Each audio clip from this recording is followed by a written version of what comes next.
Les rapports affirment que les orques se regroupent. Les attaques récentes contre les réserves en sont la preuve. D'accord. La Horde s'est mise en marche. C'est absurde. Ma nation ne restera pas inactive pendant que la Horde se masse à nos portes. Les orques ne sont pas notre principal problème. Combien de fois devrais-je le répéter? Roi Térénas, écoutez mes avertissements. Le fléau qui s'étend sur les terres du Nord pourrait avoir de tragiques conséquences. Le fléau. Vous autres sorciers voyez le mal partout.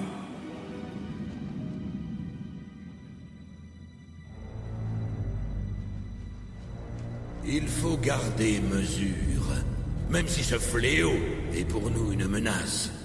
Que proposez-vous de faire? C'est très simple. Comme je l'ai dit, le Kirin Tor est paré à placer les villages sous quarantaine. Je ne vais pas décréter la quarantaine sans avoir de preuves, ambassadeur. Le peuple de Lordaeron a assez souffert sans devenir en plus prisonnier sur ses propres terres.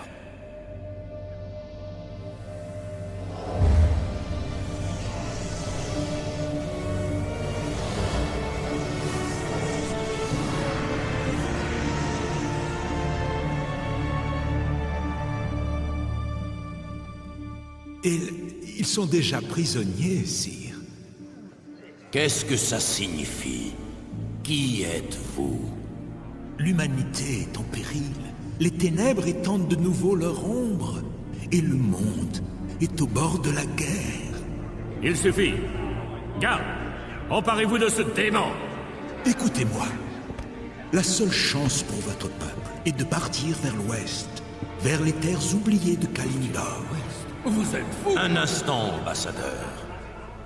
J'ignore qui vous êtes et quelles sont vos idées. Mais l'heure n'est pas aux prophètes fous. Nos terres sont ravagées par la guerre. Mais c'est nous qui déciderons comment protéger notre peuple. Pas vous. Partez maintenant! J'ai abandonné l'humanité une fois. Je ne le ferai plus. Si vous ne pouvez boire à cette coupe, je trouverai quelqu'un d'autre.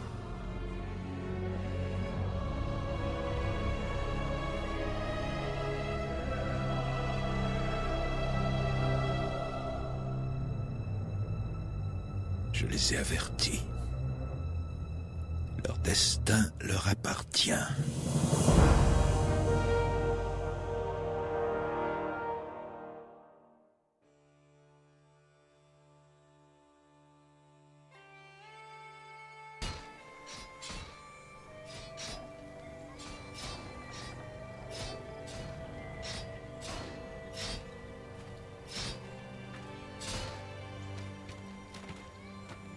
Bienvenue, Prince Arthas.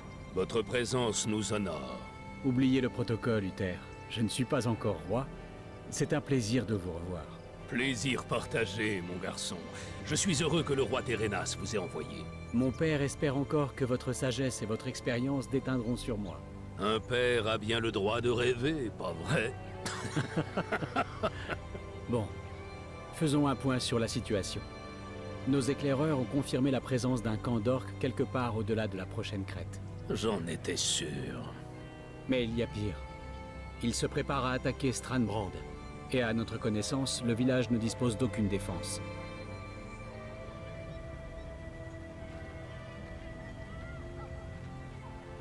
Je dois trouver la base orque au plus vite. Pensez-vous pouvoir assurer seul la défense de Strandbrand? Bien sûr, Uther. Vous pouvez compter sur moi. Parfait. Rejoignez-moi au camp des orques une fois le village hors de danger. Soyez prudent, Arthas.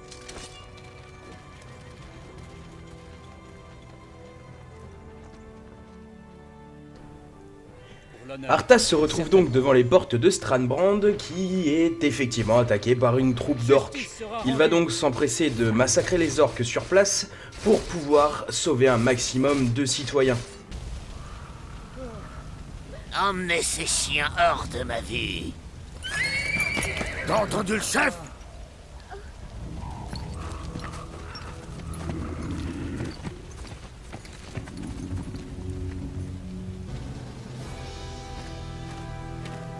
Soyez béni, prince Arthas. Qu'est-ce qui va arriver à ceux qu'ils ont capturés? Ne t'en fais pas, petit. Nous les trouverons et les ramènerons sains et saufs. Prince Arthas, le seigneur Uther requiert votre présence au camp des orques immédiatement. Jamais un instant de répit. Allons-y.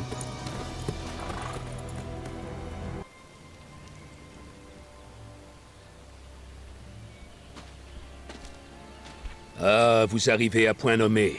J'ai envoyé 2 de mes meilleurs chevaliers parlementer avec le chef des orques. Il ne devrait plus tarder.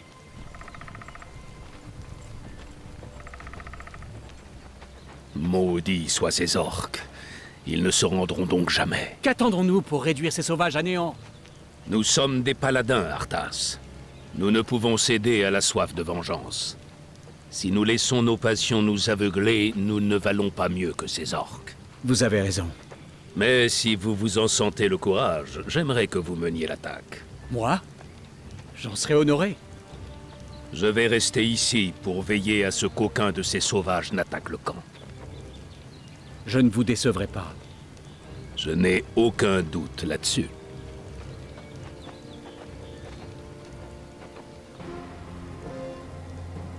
Imbécile! Les démonistes du clan Roche-Noire ont parlé! Bientôt les démons s'abattront sur ce misérable monde pour le réduire en cendres. Oui, j'ai déjà entendu cela. Vous, les orques, ne retiendrez donc jamais la leçon. Une image miroir. Bon sang, mais que manigance ces sauvages. L'heure fatidique est proche. Puisse ce modeste sacrifice satisfaire nos maîtres. Pauvres fous, vous paierez pour... Et pour la première fois dans son histoire, Arthas va céder à un élan de colère et un esprit de vengeance, et il va littéralement massacrer le chef Mikasa du clan Roche-Noire. Il n'en les restera pas grand chose, et pour le coup, à partir de ce moment-là, Uther va commencer à comprendre que son jeune élève cède un petit peu trop à ses sentiments. Beau travail, mon garçon. C'est une grande victoire. Je ne sais pas, Uther. Les orques sacrifiaient des villageois, comme s'ils tentaient d'invoquer des démons. N'ayez crainte, Arthas. Ces orques s'accrochent à de vieilles traditions. Mais nous avons vaincu leurs démons il y a bien longtemps déjà. Rentrons à présent. La journée a été rude. Quelques semaines plus tard, le prince Arthas est mandaté par le Kirin Tor pour escorter Jaina Port-Vaillant, qui vient au nord pour enquêter sur la peste mort-vivante. Au fur et à mesure de leur enquête, ils vont découvrir que le centre de la peste est dirigé par un nécromancien nommé Kel'Thuzad. Ils vont l'abattre, enfermer son corps dans une urne, la brûler et la cacher dans un temple. Mais pendant ce temps-là, un autre démon, lui, attaque la ville de Stratholme. Arthas, l'intégralité des paladins et Jaina Port-Vaillant se retrouvent donc devant les portes de Stratholme, envahis par le fléau mort-vivant. Des citoyens encore vivants hurlant à l'intérieur des murs.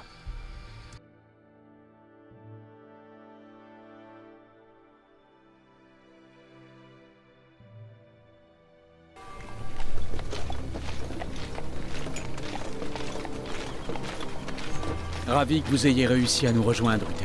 Surveillez votre langage, mon garçon. Vous êtes peut-être le prince, mais comme paladin, je suis encore votre supérieur. Je ne risque pas de l'oublier. Écoutez, Uther, je dois vous dire quelque chose à propos du fléau. Ah non, nous arrivons trop tard. Ces gens ont été infectés. Ils ont peut-être l'air très bien maintenant, mais d'ici peu, ils vont se transformer en morts-vivants. Toute la ville doit être nettoyée. Quoi? Comment osez-vous dire une chose pareille? Il y a sûrement une autre méthode. Bon sang, Uther.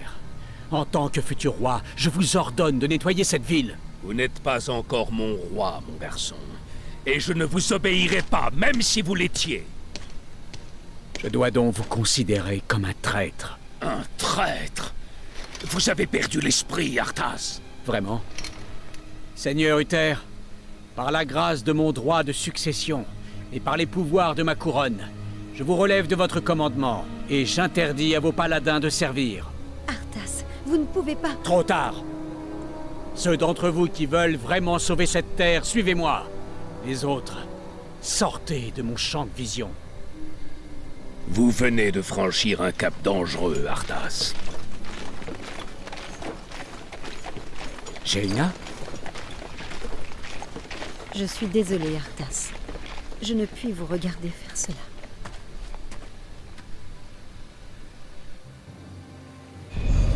Je vous attendais, jeune prince. Je suis Mal'Ganis.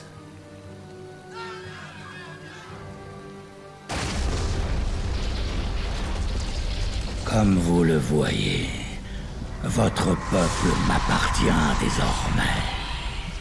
Je vais transformer cette cité jusqu'à son dernier habitant et éteindre toute étincelle de vie à jamais.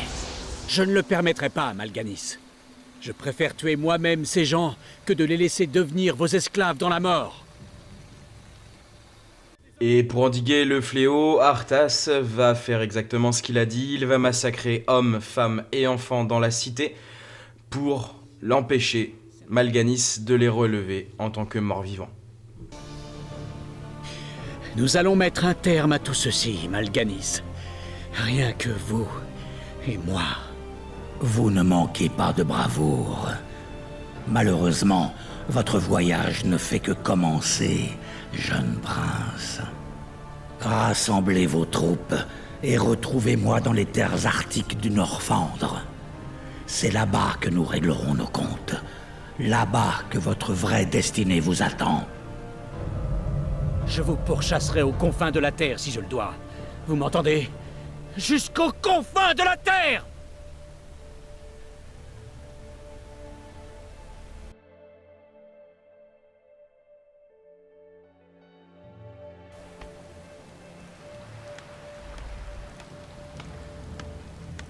C'est à croire que la lumière a abandonné ces terres. Le soleil perd sa peine et ce maudit vent vous glace jusqu'aux os. Tout va bien, monseigneur? Capitaine, mes troupes sont-elles prêtes? Presque. Seuls quelques navires sont encore... Parfait. Notre priorité est d'établir une base fortifiée. Nous ignorons tout de ce qui pourrait nous attendre, tapis dans les ombres.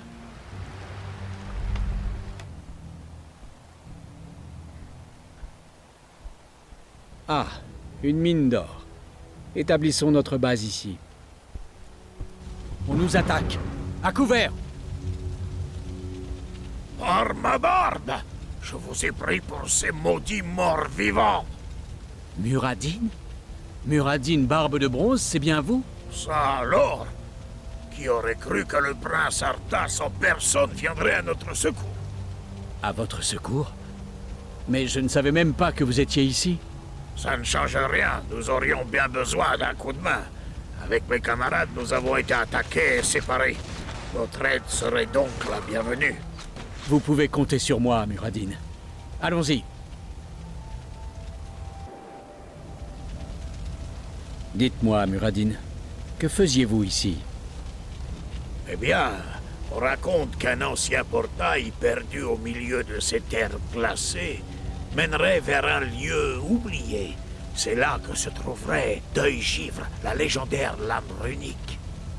Nous sommes venus la chercher, mais plus nous approchons, et plus les morts vivants sont nombreux. Prince Arthas, nous n'avons trouvé aucune trace de Mal'Ganis. Peu importe. Il ne pourra pas m'échapper éternellement. Capitaine, je veux que vous fassiez de ce lieu notre base principale. Oui, monseigneur.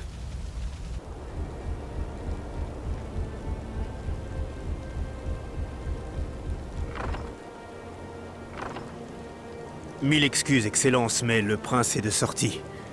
Quel vent vous a conduit en ces lieux désolés? Par édit royal, je me dois d'ordonner à tous vos hommes de retourner immédiatement à Lordaeron. Le seigneur Uther a convaincu le roi de mettre fin à cette expédition. Nous devons juste lever le camp et partir? Exact. Mes hommes m'affirment que les routes jusqu'au rivage sont tenues par les morts-vivants. Il va vous falloir trouver une autre route pour regagner vos navires. Peu importe les morts-vivants. Nous passerons par les bois, compagnons.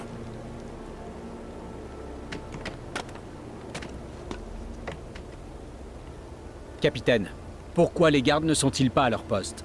Eh bien, monseigneur, votre père rappelle les troupes à la demande du seigneur Uther. Uther rappelle mes troupes? Malédiction! Si mes guerriers m'abandonnent, je ne vaincrai jamais Mal'Ganis.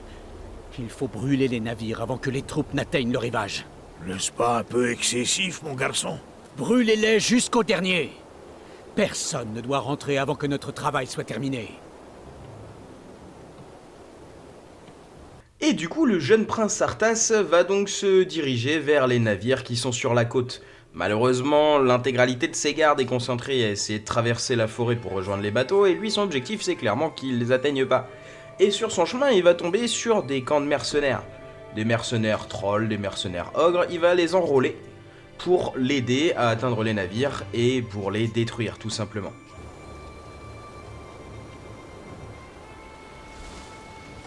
Prince Arthas. Vite, soldats! Ces ignobles créatures ont brûlé nos navires. Nous n'avons plus aucun moyen de rentrer. Tuez-les au nom de Lordaeron! Maudite soit-elle! Tuez-les toutes!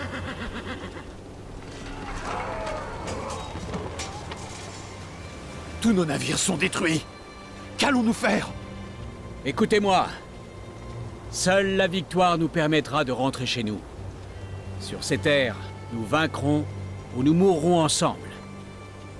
À présent, regagnez la base et reprenez vos postes.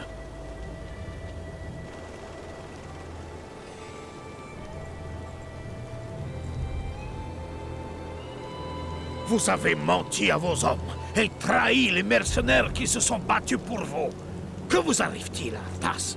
La vengeance est-elle la seule chose qui compte pour vous? Épargnez-moi votre discours, Muradin. Vous n'avez pas vu ce que Mal'Ganis a fait à la terre de mes aïeux. Le Seigneur des Ténèbres savait que vous viendriez. C'est ici que s'achève votre quête, jeune prince. Vous voilà piégé sur le toit glacé du monde. Écoutez la mort se réjouir de votre destinée. Nous sommes condamnés. Ils nous encerclent de toutes parts. Il nous reste une chance. Aidez-moi à récupérer Deuil-Givre. Si elle est aussi puissante que vous le dites, nous devrions pouvoir renverser le cours de la bataille. Tout cela ne m'inspire rien de bon. Mais j'ai promis d'aller jusqu'au bout. Capitaine, je vous laisse organiser la défense. En route!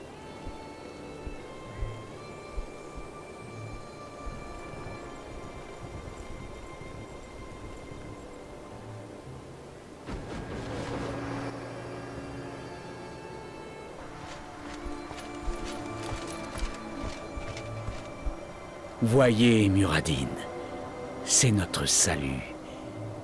Deuil-Givre. Attendez, garçon. Il y a une inscription sur le socle. Un avertissement. Il dit « Quiconque prend cette épée s'empare d'un pouvoir éternel. Comme la lame tranche la chair, le pouvoir balafre l'esprit. Oh, j'aurais dû m'en douter. L'épée est maudite. Je veux sortir d'ici. Je subirai avec joie n'importe quelle malédiction pour sauver ma terre natale. Oh, oubliez tout ceci, Arthas. Ramenez vos hommes chez eux. Qu'importe les hommes! Rien ne me retiendra dans ma vengeance, vieux compagnon. Pas même vous. J'en appelle aux esprits de ce lieu. Je donnerai tout. Je paierai n'importe quel prix, pourvu que vous m'aidiez à sauver mon peuple.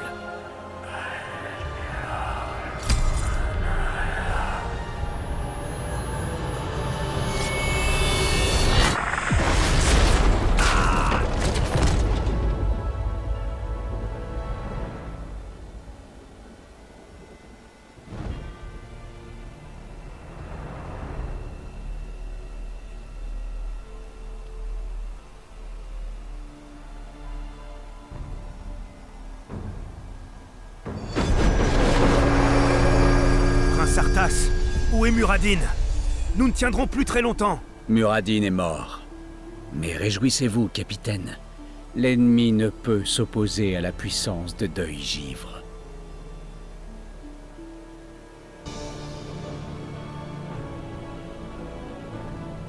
Ainsi, vous vous êtes emparé de Deuil-Givre et consenti au sacrifice de vos camarades, comme l'avait prédit le Seigneur des Ténèbres. Vous êtes plus fort que je ne le pensais. Vous perdez votre temps, Mal'Ganis. Seule la voix de Deuil-Givre me guide désormais. C'est la voix du Seigneur des Ténèbres que vous entendez à travers l'épée. Que vous dit-il, jeune humain? Que vous dit le Seigneur de tous les morts? Il me dit que l'heure de la vengeance a sonné. Quoi? Il n'a sûrement pas l'intention...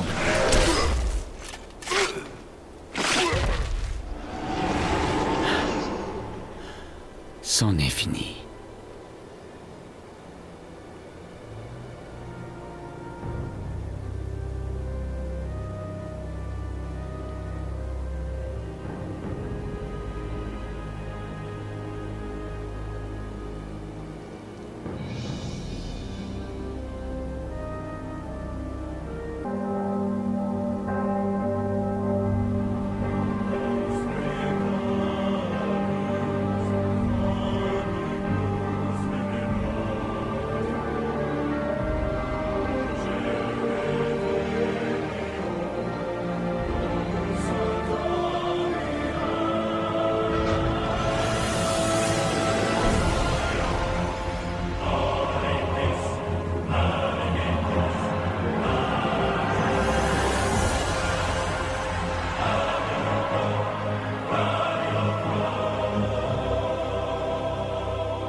Ah, mon fils, je savais que vous seriez... Vous n'avez plus besoin de vous sacrifier pour votre peuple. Aujourd'hui, vous n'avez plus à porter le poids de votre couronne. Je me suis occupé de tout.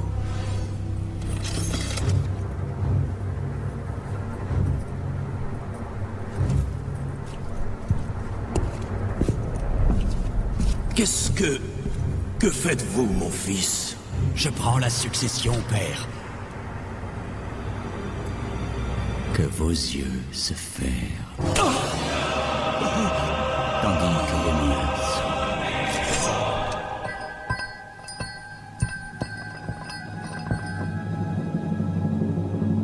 Ce royaume va tomber. Et un nouvel ordre naîtra de ses cendres qui détruira les fondations du monde.